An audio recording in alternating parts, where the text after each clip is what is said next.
Dubai से सिर्फ 3 से 3.5 घंटे की फ़्लाइट और आप पहुंच जाते हैं एक ऐसे कंट्री में जिसका नाम भी दुनिया में बहुत कम लोग जानते हैं। मैं जा रहा हूं इस वक्त ताजिकिस्तान और उसके कैपिटल दुशंबे में, जिसमें पहाड़ों का खूबसूरत मनाजिर और वहाँ के रोड्स की सफाई और बिल्डिंग के स्ट्रक्चर देखकर ऐसा लगा कि जैसे मैं किसी और ही दुनिया में पहुँच गया हूँ। ये है दुशंबे, ताजिकिस्तान का कैपिटल। बजट ट्रैवलिंग है और इस वीडियो में मैं आपको पूरा ट्रैवल गाइड देने वाला हूँ दुबई से लेकर दुशंबे तक। दुशंबे के अंदर एक ऐसी जगह जिसमें इस्माइल समूनी का एक मॉन्यूमेंट पर गोल्डन क्राउन रखा गया है और इसकी करेंसी भी इस्माइल समूनी के नाम पर समूनी करेंसी है और इस कंट्री की आबादी है 1 करोड़ और 8 लाख के करीब। ताजिक और रशियन ज़बानें यहाँ बोली जाती हैं और ये एक इस्लामिक कंट्री है। अस्सलाम वालेकुम। मैं जी एक न्यू डेस्टिनेशन के लिए निकल रहा हूँ। न्यू डेस्टिनेशन सेंट्रल एशिया का कंट्री ताजिकिस्तान के कैपिटल दुशंबे के लिए है और ये मेरा कंट्री नंबर होने वाला है 53। इस वक्त मैं मौजूद हूँ यहाँ पर टर्मिनल 2 दुबई एयरपोर्ट, टर्मिनल 2 जहाँ से फ़्लाई दुबई और एमिरेट्स चलती हैं। तो मेरी फ़्लाई दुबई से फ़्लाइट है, अल्हम्दुलिल्लाह बोर्डिंग हो गई है। बोर्डिंग होकर सब कुछ हो गया और मैं आ गया हूँ इस वक्त इसमें अपने ड्यूटी फ्री एरिया में हूँ। यहाँ से मैं अभी निकलूँगा अपने लॉन्च के लिए जा रहे हैं और वहाँ पे वेट करते हैं। फ़्लाइट का भी टाइम बाकी है तो फिर फ़्लाइट के भी देखते हैं नज़ारे। और ये फ़्लाई दुबई से मैं फ़र्स्ट टाइम ट्रैवल कर रहा हूँ तो इस वजह से मुझे यहाँ पर टर्मिनल 2 पे आना पड़ा है। जबकि दुबई के टर्मिनल 1 और 3 से तो मैं काफ़ी ट्रैवल कर चुका हूँ और वहाँ पे थोड़ा सा टिपिकल होता है सफ़र, वो सारा बोर्डिंग और ये वहाँ तक प्लेन तक पहुँचने के लिए ये बहुत स्मूथ है। यहाँ पे बहुत इजीली आप चले जाते हैं और ये फ़्लाई दुबई में फ़्लाइट में इजीली। तो मैं अभी अपनी फ़्लाइट के लिए बोर्ड कर रहा हूँ और ये हमारी फ़्लाइट है फ़्लाई दुबई की और इसके अंदर हम जाते हैं। मेरा टिकट नंबर है 10A विंडो सीट, जो कि मैं अक्सर औक़ात अपनी खुद बुक करता हूँ और विंडो सीट ही लेता हूँ। तो ये इस फ़्लाइट का वैसे एंट्रेंस तो काफ़ी खूबसूरत है। मैं मोस्टली ट्रैवल में है ना बजट ट्रैवल करता हूँ और बजट फ़्लाइट्स ही ज़्यादातर यूज़ की हैं। तो ये फ़्लाइट थोड़ी बेहतर है, उनमें ज़्यादा सर्विसेज नहीं होती, मगर इसमें थोड़ा सा जैसे वीज़ एयर है तो एयर अरेबिया और वीज़ एयर से ये कुछ बेहतर लग रही है। तो इसमें ये स्क्रीन भी लगी हुई है। ये मेरी 10A सीट। हम सफ़र करते हैं जी अभी यहाँ से दुशंबे ताजिकिस्तान के लिए। ये फ़्लाइट होने वाली है 3.5 घंटे की। तो यहाँ मैं पहुँच आया हूँ। यहाँ पे थोड़ा सा इमिग्रेशन में टाइम लग सकता है। Welcome to Tajikistan. तो सब कुछ हो गया है स्मूथ, मगर मैं यहाँ बैठता हूँ क्योंकि टाइम ऐसा है कि मुझे यहाँ पर कुछ वेट करना पड़ेगा। सारी चीज़ें मुझे बंद नज़र आ रही हैं। वो करेंसी एक्सचेंज का भी जो है वो भी बंद है और दूसरा वो क्या कहते हैं सिम कार्ड के लिए वो भी बंद है। तो यहाँ पर साइड पर वेट करते हैं बैठकर सुकून से। काफ़ी टाइम है सुबह होने में और यहाँ से इस वक्त जाने में होटल का तो वैसे ही चेक इन तो 2 बजे होगा दिन में। तो इस वक्त तो वो मुझे लेंगे भी नहीं। सामान रख के भी अगर मैं चला भी जाऊँ तो सामान रख के कहाँ जाऊँगा, तो इसलिए यहीं पर वेट करता हूँ, कुछ आराम करता हूँ। फिर जैसे यहाँ पे सुबह की रोशनी होती है। अच्छा मैं ये बताता चलूँ, सर्दी थोड़ी सी है इसलिए मैंने एक जर्सी तो पहन ली है, ये अपनी जो मैंने अभी पहनी हुई है स्लीव वाली है। तो मगर फिर भी थोड़ा सा सर्दी महसूस हो रही है। तो यहाँ पर बहरहाल कर सकता हूँ बर्दाश्त। बाहर जाता हूँ तो दूसरी जैकेट भी है मेरे पास जो कि मैंने एहतियातन ले ली थी। तो इस वक्त यहाँ पर ये सब बंद है। बैठा हूँ, वेट करते हैं और फिर जैसे ही कम से कम करेंसी तो मुझे लाजमी चाहिए क्योंकि टैक्सी वाले को भी पैसे देने होंगे। सिम कार्ड तो सिम की शॉप तो अगर बाद में भी खुलेगी तो सिटी में जाके ले लूँगा। तो यहीं फ़िलहाल थोड़ा सा आराम करते हैं और बाकी यहाँ के लोकल लोग आ रहे हैं बोर्डिंग भी, जो आगे सफ़र कर रहे हैं। बहुत छोटा सा एयरपोर्ट है, साफ़ सुथरा एयरपोर्ट है ये। इसकी इतनी सी ही जगह है बैठने की पैसेंजर्स की, फ़ौरन आएँ और आगे निकल जाएं, अपना यहाँ से आगे चले जाएं, बोर्डिंग लें और फिर जाके लॉन्ज में। तो इस तरह का यहाँ पे थोड़ा सा है व्यू। तो ताजिकिस्तान में फ़र्स्ट टाइम आना हुआ है दुशंबे। ये वैसे सुनने में तो ये आया है कि ये सेंट्रल एशियाज़ के कंट्री में से यानी कि गरीब तरीन कंट्री है, मगर लग नहीं रहा क्योंकि ये यहाँ की करेंसी भी थोड़ी सी स्ट्रॉन्ग है। ये मैंने अभी यहाँ पे रेट देखे हैं तो मुझे $1 के 9.1 नैना समूनी मिलेंगे। तो मैंने सोचा यहाँ से मैं $200 चेंज करवा लेता हूँ। $200 के बन जाएंगे कोई, देखते हैं कितने देते हैं ये। तो 1820 सुमोनी मुझे दिए, यहाँ की करेंसी है सुमोनी। तो ये यहाँ के नोट हैं जिसमें एक 20 का है और बाकी सारे इसने 100 के दे दिए हैं। तो ये नोट भी मज़ीद किसी वीडियो में आपको शो करवा देंगे। बहरहाल फ़िलहाल तो इसने मुझे ये दिए हैं, एक 20 का नोट दे दिया और बाकी सारे 100 के दे दिए। तो ये नोट लेके अभी सुबह भी हो गई है, 6:30 बज रहे हैं तकरीबन। तो बाहर निकलते हैं और फिर टैक्सी कोई लेते हैं और टैक्सी से फिर होटल तक पहुंचते हैं। तो ये बाहर का व्यू है जी यहाँ पर। अब यहाँ से मैं देखता हूँ टैक्सी, मगर उसके लिए सिम कार्ड पहले लाजमी था ताकि डिस्टेंस वगैरह चेक करके आदमी जाए, मगर क्या करें अभी। तो बहरहाल ये किसी भी कंट्री में पहले ट्रैवल में आपको परेशानी होती है एयरपोर्ट से सिटी तक।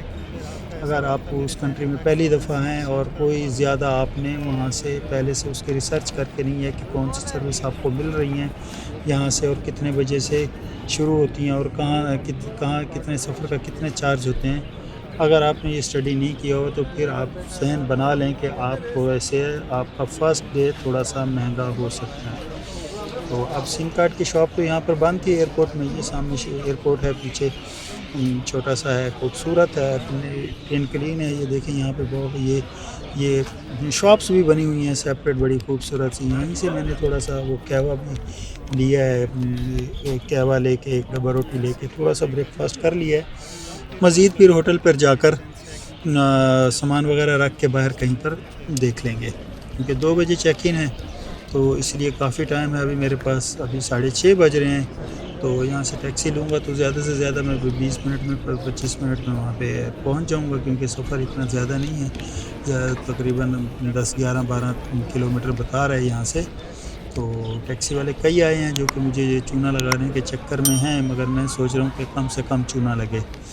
तो देखते हैं, अब एक से बात हुई है तो ये लेके जा रहा है मुझे 50 सुमोनी में, यानी कि यूँ समझेंगे $5-6, जो कि वैसे ज़्यादा हैं, काफ़ी ज़्यादा हैं, 9, 10, 11 किलोमीटर 12 किलोमीटर के लिए।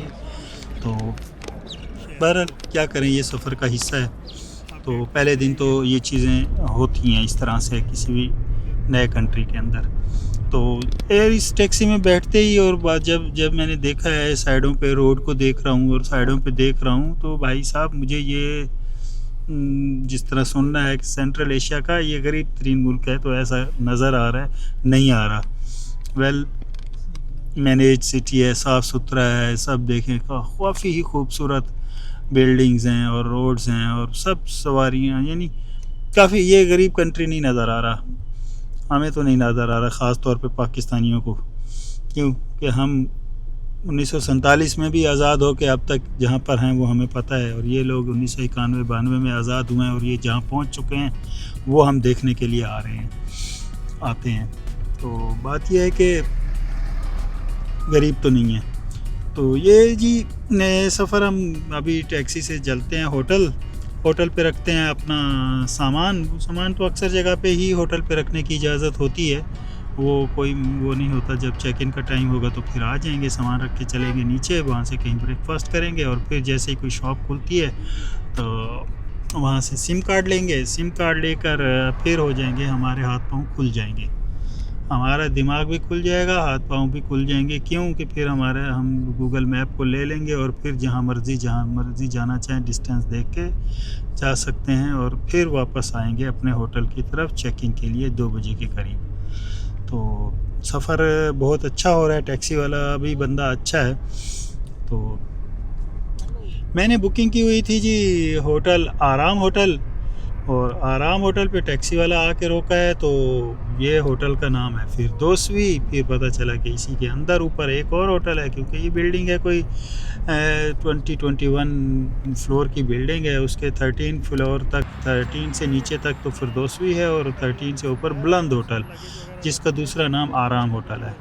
यानी कि आराम होटल से अगर आप booking.com से आराम होटल के नाम से बुकिंग कर रहे हैं, तो आप ये समझ लें कि दोशंबे में आराम होटल ही बुलंद होटल है।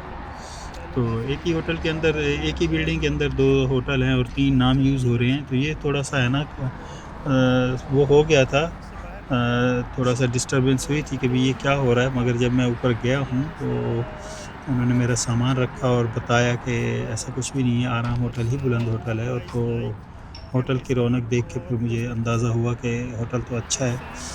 तो बहरहाल यहाँ पे ये ग्रीन टैक्सी बहुत खूबसूरत कलरफुल हैं, ये वाइट और ऊपर से ग्रीन छत, तो काफ़ी खूबसूरत लग रही हैं। यहाँ एक मैंने देखा है करीब में एक ऑफ़िस, उसका टी सेल जो यहाँ की मेन गवर्नमेंट की सेल कंपनी है, उसका मैंने देखा है। तो उस पे हम उसकी ही सिम लेंगे। अभी बंद है, तकरीबन 9 बजे वो खुलेगी। तो मैं सोच रहा हूँ कि थोड़ा सा यही वॉक करूँ और यहाँ का माहौल देखें, यहाँ के बिल्डिंग्स का इंफ्रास्ट्रक्चर देखें, जो कि देख के बस यही लग रहा है कि जैसे मैं अज़रबैजान या किर्गिस्तान में घूम फिर रहा हूँ। ये टी सेल की शॉप है जी, ये अभी बंद है। ये जैसे ही खुलती है फिर यहाँ से सिम लेते हैं। तो ये वाला रोड तो ऐसे लग रहा है जैसे बिल्कुल अज़रबैजान बाकू का रोड हो। तो उस तरह के बिल्डिंग, उस तरह के होटल्स और सारे कैफ़े और इस तरह से ये सब नज़र आ रहा है। तो काफ़ी खूबसूरत और अच्छा लग रहा है जी। अभी फ़र्स्ट डे है, मज़ीद आगे भी देखेंगे, क्योंकि 1-2 सिटी इसके और भी विज़िट करने हैं। वहाँ पे जाएंगे तो फिर कंपैरिजन करेंगे कि लोग इसको गरीब क्यों कहते हैं, जबकि मेरी निगाहों में तो ऐसा कुछ नहीं नज़र आ रहा कि ये गरीब कंट्री हो। क्योंकि यहाँ पर कोई भी ऐसे बंदे नज़र नहीं आ रहे जो मांग रहे हों या लेबर का काम या इस तरह बैठे हुए हों, या कोई भी फ़िलहाल तो। हालांकि सुबह में होता है जो कंट्रीज़ थोड़े से पुअर होते हैं, वहाँ पर सुबह सुबह हलचल नज़र आ जाती है आपको मज़दूरों की और इस तरह से ज़रूरतमंदों की, मांगने वालों की। मगर ऐसा है यहाँ पर कुछ अभी तक नज़र नहीं आया। तो मेरा वैसे इसके बारे में जो अभी मैं आया हूँ, अभी 2-4 घंटे ही हुए हैं। रात को वहाँ बैठा रहा, मेरी 2-3 बंदों से सलाम दुआ भी हुई।